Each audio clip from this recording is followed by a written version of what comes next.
No, will move and it'll buzz. Yeah, I had stepped on it. I just moved it out of the path and I readjusted at the mic tip. We should be good. Yeah, sounds good. Sorry about that. No, it's all good.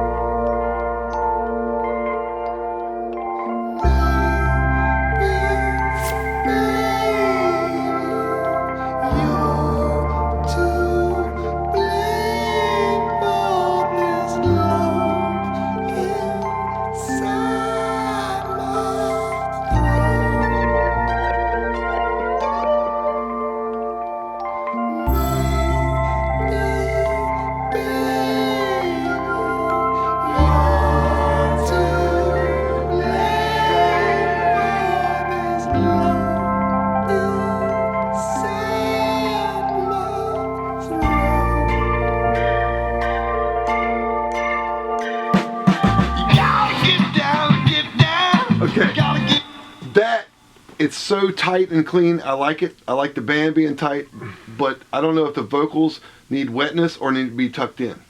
That's where I'm at right now. You gotta get down and get down. You gotta get up to move yourself.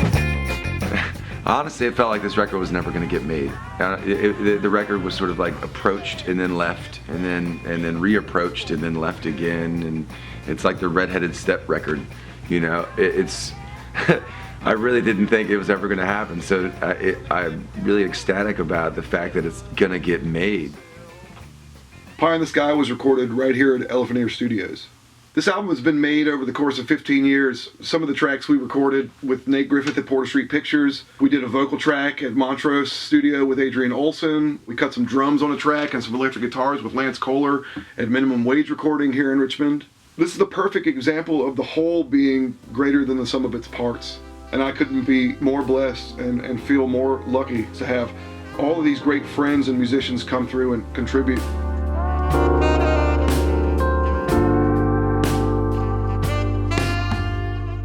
So we're here at Salt Mastering in Brooklyn. We're talking to Paul Gold, and I did the cutting straight from tape. This is the tape machine I used to cut the record. 1/2-inch Studer A80 VU. It's specially made for lacquer cutting. It's called a preview or pre-listen deck. You know, when you cut a lacquer, it has to be cut from beginning to end without stopping. The only time I have to change the parameters is between the songs. That's a problem it will solve, because it will have 2 identical sets of processing gear. So I can set up this for song 1, and I can set up this for so you're not scrambling in the 3 seconds that you have. I'm not scrambling. Sure. There's nothing commercially available that does that, and no one in their right mind would spend the insane amount of money I've spent getting this together. I can't say enough how impressed I am that the guy who mastered the record built the console that he mastered it with. Dude knows what he's doing. It's so great working with pros, man. Cats will come in and they can play their asses off, and they're like, man, what are you looking for? What do you want? And to be able to tell them what you want, man, some heavy cats will be like, fuck, I love it when somebody tells me what they want. My name is Kelly Strawbridge. I play drums. I played on the first 2 tracks on Pie in the Sky, Jeremy Simmons' newest record. The studio experience can be varying depending on wherever you go. With Jeremy's, it's obviously it's a little more of a home feeling. The drums have always sounded really good down here anyway, so he already had the sound together. I've heard a few tunes from Jeremy's new record, and it's absolutely unlike anything I've heard come out of Richmond before, and I'm really excited to see where this project's gonna go. I saw some posts of all these people he was working with, and I was like, well, I'm not doing anything today, so I hit him up and came down here to kind of lay down some stuff on his record. So we take one more pass, you cool with that? I actually like that. There's a lot of stuff, the different things, kind of left a little space in between. So. I mean, not that you're limited to one. Yeah. I met Jeremy when I first moved back to Richmond. It was about 2001, and I started to really learn about more of who was playing around the Richmond scene. I learned of Gravy, his band with his brother. We formed Gravy, and literally with about 5 or 6 songs started playing out. And back to this album, there are a couple of songs that go back to the Gravy days.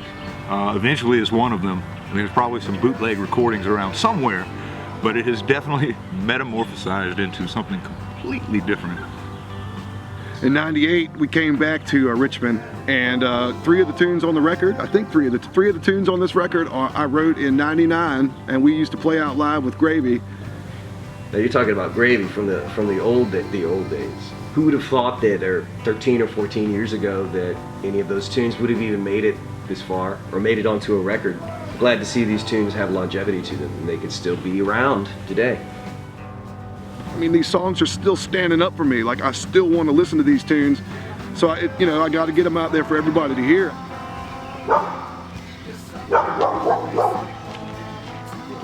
If both of you want to take a pass at it, all 3 of you want to take a pass at it, because I like to chop shit up and freak shit, and it's like you might all 3 be in there at some point. Are you comfortable with it? But I definitely want that first. There's a sound, and like when it comes in, specifically on that beat, is the only thing I'm really hearing. It was a great session, man. We had Samantha Reed, we had Chelsea Temple, we had Butterfly Vasquez, and they came in and they killed it. But we did 6 tracks, just over 2 hours. They were very producible, very positive. They wanted it to sound as good as I wanted it to sound, and that's all you can ask for in a musician, or any person really, you know. Go for it, and then actually come and do something, and Oh, there's a sign! Even if you come in right before the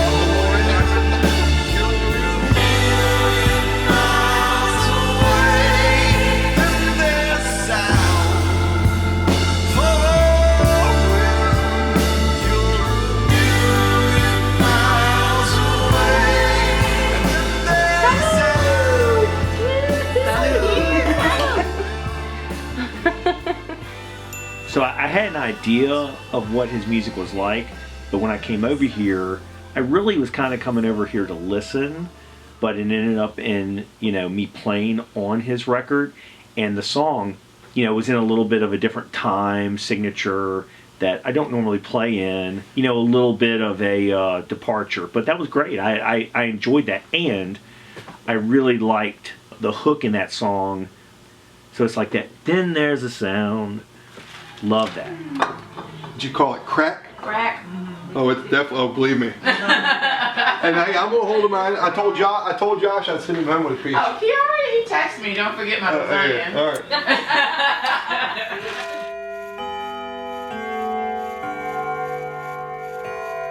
Happy birthday. Oh, well, happy birthday and Merry Christmas, everything, man. Merry Christmas and everything. Times 10 times however many Hey, times you've seen since then. Tap that mic and see if I got something.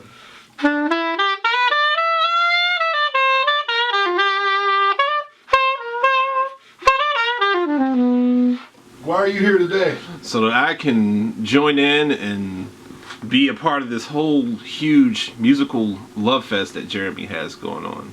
And I saw he was having all these guys come and record, and I mean, I practically begged him to be on it. And hopefully I can get it done within an hour. Oh, we have to go 15 to minutes.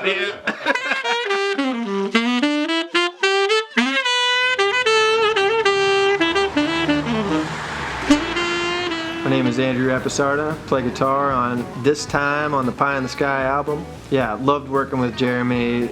The most comfortable studio experience I've ever had, pretty much. I've told everyone I've talked about it with that it's like a very good dentist. You know, he's got the needle in your gum before you even know it happened. You know, I was in there playing solos by myself like I was just in my own bedroom, and by the time I knew it, there was 15 takes already recorded. So, you know, that's about as good as you can do it, I think, as far as recording goes.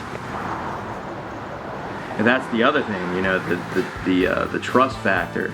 That's the big thing about playing with friends and people you know. I mean, obviously that's like a word that gets thrown around a lot, I think, you know, in a musical community like this is trust, but it really, you know, just defines a lot about, you know, your relationship with the musicians that you're with. I mean, you have to have that trust, because if you don't, you know, you're not allowed to sort of just open up your real creative spirit and your explorative ideas and things like that, you know. So the trust word to me is never, I never take that word lightly, because, you know, it's kind of like 50% or more of, you know, the interaction and why you get together with people and why you want to make music with them.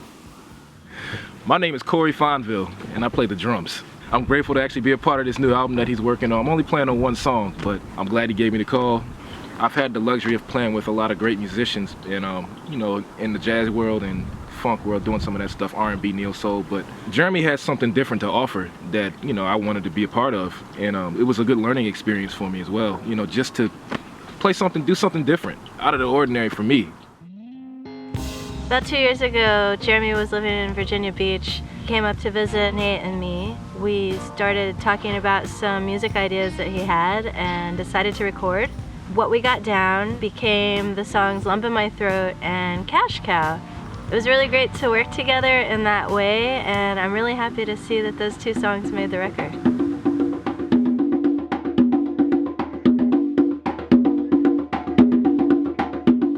So we also had Hector Perez come through and play on a couple tracks on the record. You get to work with him all the time, Kelly. What can you tell us about Hector?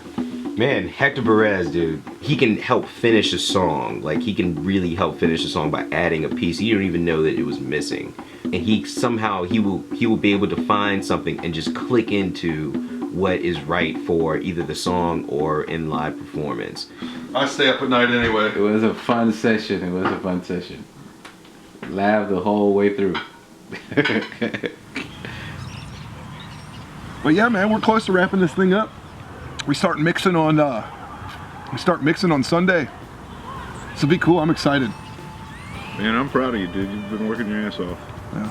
I'm inspired by everybody else in this town that's doing the same thing, man. I just got to carry my weight, you know? Okay, so now how I told you, like, as much as an engineer and everything, how I was like, just didn't know how it was going to be working with another engineer. Yeah. Adrian and I have been like that. We ain't remixing anything. When's the last time you had a clean-shaven face? We're in Richmond, Virginia. We're at Montrose Studios, home of the mighty Flickinger. We got a little bit of bourbon. We got some carnitas, and it's cold as a bitch. We used the studio like an instrument today. We did it. We did it together. That was a good feeling. I don't know what else to say, man. I came in stoked. I'm gonna leave even more stoked. Thank you, Adrian.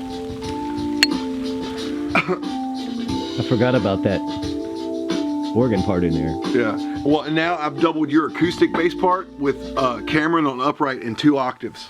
Cool. And so that's the next thing I want to fuck with is that upright bass. Okay. Once we get settled on this. It's a hard road to hoe.